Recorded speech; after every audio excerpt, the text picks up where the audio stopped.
Mega love shoutout mga langga. Welcome back again on Blocknet Vlogs 2020. So today, we are here on Alvin's house. And as what I promised on my live last night, so mayroon tayong interviewin ang napakagwapong si Alvin at ang napakaganda niyang wife. Hola! Okay, so magano tayo, yung ating ano ngayon is wala tayong ditong Walang edit, script, wala lahat, wala lahat, okay? So impromptu. Impromptu. Okay lang, wala talaga. So kung ano lang nung lalabas sa atin, kung anong nararamdaman ninyo, kung anong itatanong ko, so yun lang. Okay. Mahirap ba yung tanong? So mahirap pa daw guys. So ganito, paano kayo nakakilala na dalawa? Common friend. A common friend. Kasi I was in Indonesia. Tapos yung pinsan niya, girlfriend nung... Girlfriend mo? No. Okay. Yung pinsan niya, girlfriend niya yung co-teacher ko sa Indonesia. Yeah. Yun. Tapos common friend, pinagkakilala yon. Doon kami nagsimulang nagkakilala. Thank you So, kay Pinsan. Yeah. Saka kay Avi. Reto-reto. Reto. So, ilang years kayo naging magsyuta or something? LDR. Ilan ba? Long distance relationship. Yeah, Oo, kasi she was in Denmark, I was in Indonesia. Mga 5 years. Na, 5 to 6 years. Yeah. So, anong naramdaman nyo that time na 5 years kayo na magkalayo? Anong feeling mo? Mayroon bang selos? Mayroon bang ganun ka din? So, anong naramdaman nyo doon? So, mayroon bang difference na magkasama kayo as boyfriend, not now na mag-asawa kayo as boyfriend, girlfriend. So, kasi sabi nila, long distance relationship is mahirap.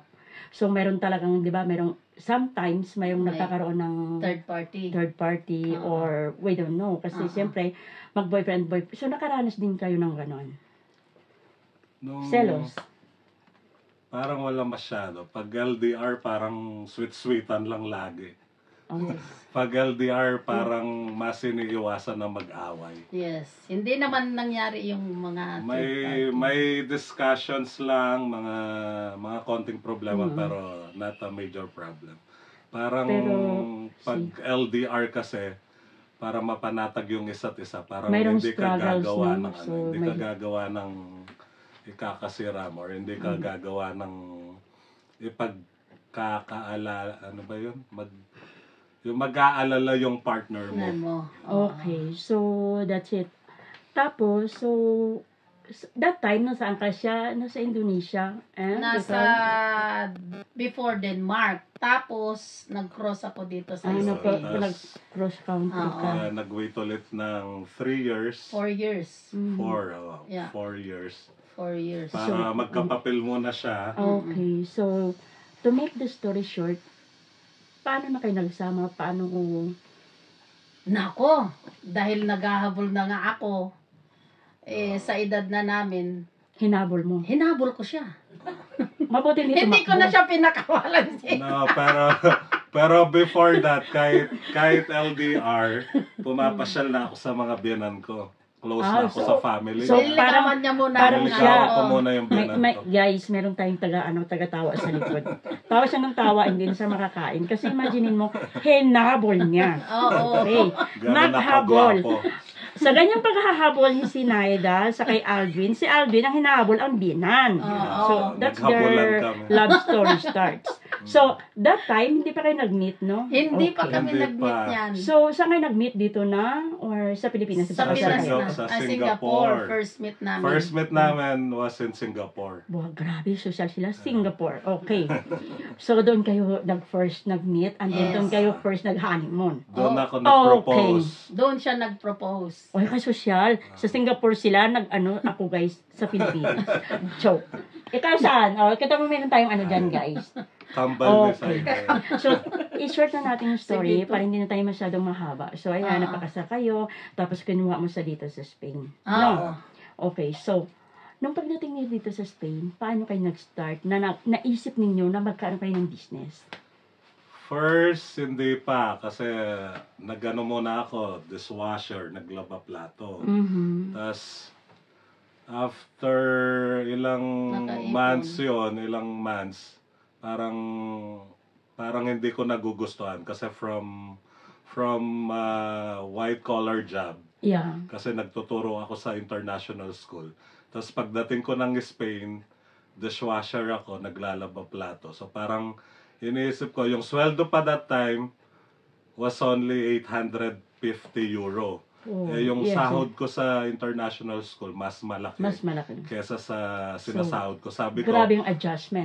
nasa Europe ako, pero yung sahod ko, parang hindi pang Europe. So, yun, struggle din sa umpisa. Mahirap sa umpisa kasi sa professional, yung pride mo minsan, nadadala mo. Pero paunti-unti, dapat, pag nasa abroad ka na, lahat dapat kakayanin mo. Exactly. So, yun, mahirap. Kasi siyempre, Mahirap di sa ba? umpisa. So, ikaw, ano yung naitulong mo para mapag-isip na magkaroon kayo ng business? Ay, bago ko nakalimutan, ko kasi nag-hosting ka din, di ba? Yeah. Sa mga events, gano'n. So, may nakapagkwento sa akin na, si Aldo nag-hosting yan. Magaling pa daw sa hosting. Okay. So, paano nyo na magkaroon kayo ng business? Paano kayo nag-start? Na nabuo nyo to? Nagkaroon kayo ng followers? Yung nag-start kami dati, ako lang yung bumibili. Bali, Sa sariling business mo? hindi, para pang sarili lang, patas para sa family. Kasi mahilig akong mag-window shopping. Tapos yung apps na Wallapop, kasi pag yung mga kasama Yes, namin sa bahay, Wallapop. sila Obi, may kailangan sila. Wag na kayong... Itong salary, no? Kasi for practical reason, ayokong bumili ng mga... Yung mga, halimbawa, worth 100 euro, 200 euro, parang it's a waste of money kung makakabili ka naman ng second hand na hindi masyadong gamit, na hindi na-abuse, mga pre-love. So, mga napag-isip-isip ko sa dami ng nagpapabili at nagpapahanap, why not na lang magtinda? Doon nag-umpisa. Sabi ko, why not, hindi na lang ako bumili ng mga paninda, maghanap ng mga supplier. Imbes na nagpapahanap sila, ako na magtitinda. And again, there's a struggles. So that time, napag-usapan yung dalawa. Napag-usapan Paano kayo napag-usapan nyo? Paano nyo na-end up? Nung una kasi, walang fans. Kasi matagal, siyempre medyo mabigat din ang fans, lalo na Euro. Tapos sa trabaho, yung job ko dati, may paluwagan kami sa trabaho. So around 2,000 euro yon, 2,000 euro. So yun yung pinag-start namin, yung 2,000 euro na yon. MK, Michael Kors, yung mga una naming paninda. Yan. Yes. Way back 2 years ago, right? 2 years ago. 2 years ago. Tapos yung mga client ko muna, yung mga angels din namin. Yung mga So kasama meron namin kang kay sa bahay. angels. Yung mga kasama namin sa bahay. Sila yung unang bumibili. You're the first customer. Yun, pinaikot-ikot lang yung mga Silang customer, guys. Pero Yung mga ito customer. siya daw pinag-umpisahan. Yan. Yan siyang pinag-umpisahan. Mahilig daw yan. Okay, so meron yung time na napagtatalunan yung dalawa. Kasi usually, pag meron kayong partners, meron minsan napapagtalunan nyo. Minsan nagsabi, kasi ganito. So, dumating din sa panahon na nalugi or ang business. O talagang inaano nyo yung bawat isa, chini-cheer up nyo or... Hindi pa naman dumating sa lugi. Yung lang, nag-i-stop lang, seasonal. Kumbaga dahil may full-time job ako, so hindi ko pwedeng idihar, hindi ko pwedeng iwanan yung full-time job ko. Kasi yun yung panggastos namin sa araw-araw. Lalo sa na may school baby, ng no? bata, dahil may baby that time. So, yung sweldo ko dun sa trabaho, yun yung pangkabuhayan namin. Tapos yung kinikita sa business lang din talaga. So, minsan napapara ng 3 to 4 months. Pag may magandang supply ulit, umpisahan ulit. Pag walang magandang supply, i-stop muna. Kasi iniisip din namin yung mga buyers. Okay. Hindi ka pwedeng kumuha ng supply na hindi kakayanan ng mga buyers. Yung mga quality supply, mga legit na supply na affordable. So, ganon, kasi siyempre, first time na nakita ko kayo sa nag-live selling. So, medyo, ang una-una kasing nakaka sa attention ko. So, oh my God, first time ko nakakita na isang Aldwin. Kasi na ganito, tapos sabi ko, parang, alam mo, parang, Na-amaze ka. Na-amaze. Not only amazed, the way he talks, the way he, sa mga customers. Sabi ko, parang kaya nag-stay ako that time. Pero hindi pa ako nag-mind that time, no? So sabi ko, ang galing naman ng taong to So mabilis yung makakuha siya ng ng attention.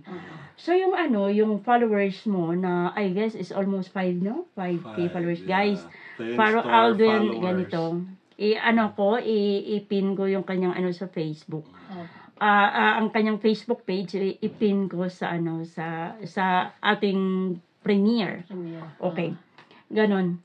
So, si Mrs. Kasi dapat, lalo na pag siya yung nagmo-model dyan. Halimbawa ngayon, mayroon kayong mga dress, mayroon kayong mga ganito. Pero ang bait mo pa rin kasi, inano ka nila, dinidisturbo ka nila, niloloko ka nila. Parang, gaganon ka pa rin. Pero tuloy ka pa rin. So, sometimes sabi, hindi ka pa na-distract, or hindi ka ba napipikon, or anong naramdaman mo? Gusto mo ba silang sabunutan? Actually, ako, mas masaya ako pag andito sila. Di ba mas maganda? Kasi parang nabubuhay yung live selling pag may mga live audience. Kasi parang awkward din minsan yung magsasalita ka mag-isa sa camera. Actually, tinry ko mag-vlog, kaya lang, hindi ko talaga kaya magsalita mag-isa sa harap. Kaya talaga saludo ako dun sa mga vloggers na kaya nilang magsalita naturally sa harap ng camera. Ako, kaya ko lang yung live kasi may mga audience, may interaction. Pero pag ako lang, walang interaction, medyo na-awkward ako. Kaya mas gusto ko na nandito sila pag nagla-live ako. Nakakatuwa. Nakakatuwa. Tapos, yung nakikita mo sis na bangalan namin, natural na namin yun. Pusa talaga ka. Natutuwa nga ako. Nakakatuwa. Kasi, yun nga, tapos yung mayroong, naranasan nyo rin mabudol or, di ba? Usually sa live selling, mayroon talagang ganyan. So, hindi imagine, sa maiwasan. effort mo, sa time, di ba? Ang hirap tayo magsalita dyan, no? Ang hirap Hindi magsalita. na talaga maiwasan. Anong naramdaman mo? Di ba ang sakit? Bakit pala kung sumasagot sa tanong ko, anong naramdaman mo kung ganun? Lalo pag maraming item. Yun nga, once na nangyari sa amin, yung mga watches pa, nag-mine siya from France yata siya. I don't know, sa Cannes or sa Cannes yata part ng France. Tapos siguro mga 20 watches yun. Tapos, buti na lang, may mga mababait tayong mga clients. Nag-PM sa amin. Sabi niya, bogus buyer, wag mo nang pansinin, ganyan. Okay. Ako naman, ayokong magpahiya ng tao. So, sumakay na lang ako. At sige lang, pinapamind ko siya. So, wala namang mawawala. So, yung pagod mo lang, yung pinakapuhunan.